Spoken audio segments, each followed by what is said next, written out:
Welcome back to Explain America. This is your host, Kyle Becker. Well, President Donald Trump has just issued an earth-shattering order, and his political enemies are fleeing the country. But before we get into this story, please like, share, and comment at Explain America. Join us. We appreciate your support for common sense journalism. Well, Donald Trump has issued a number of orders in recent weeks, and that has got his political enemies on the run.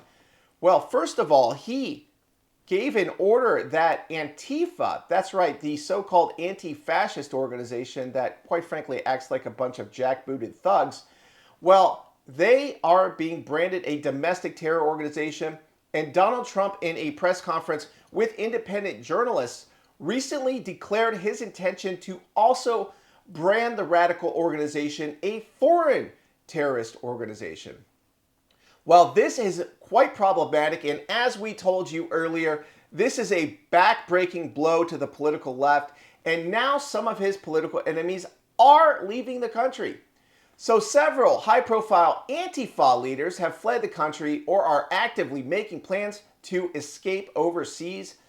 News comes after President Trump designated Antifa a terror organization, as we said, and he directed federal authorities to dismantle these terrorism networks operating in the United States, particularly by going after their money.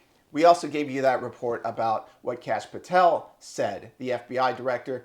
So one of these financiers, Mark Bray, who has been funding transnational Antifa organizations, which we're being told doesn't even exist, is fleeing under the pretext of safety concerns following negative media attention.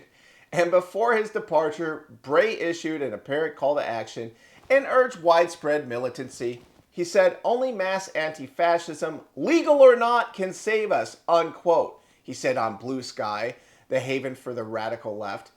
And Bray, he's an assistant professor at Rutgers. He will continue to teach classes on terrorism and history of anti-fascism remotely, while Change.org students call for his firing. He wrote the Antifa handbook, and he has been called Dr. Antifa by his critics. So we are being told that Antifa doesn't exist, but here is someone who is a thought leader of Antifa and a funder of it, and he is fleeing the country.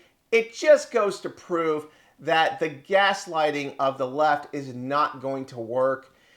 We are onto them. We know how they operate. They are an umbrella organization, much like Al-Qaeda, but another Democrat umbrella organization that was quite popular in the past and had radicalized cells was the KKK. And thankfully, they are no longer a major threat to America, but it just goes to show you that the Democratic Party, they have a long history of radicalization, and the Trump administration is finally taking action, and it is targeting the money. And that's why the billionaire financiers of this extremism in American politics, well, they're on the run.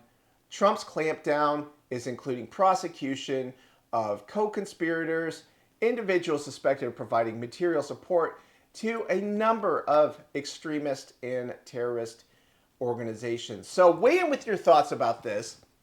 Who should Donald Trump prosecute next? We're always interested in hearing your thoughts, and thank you for watching Explain America.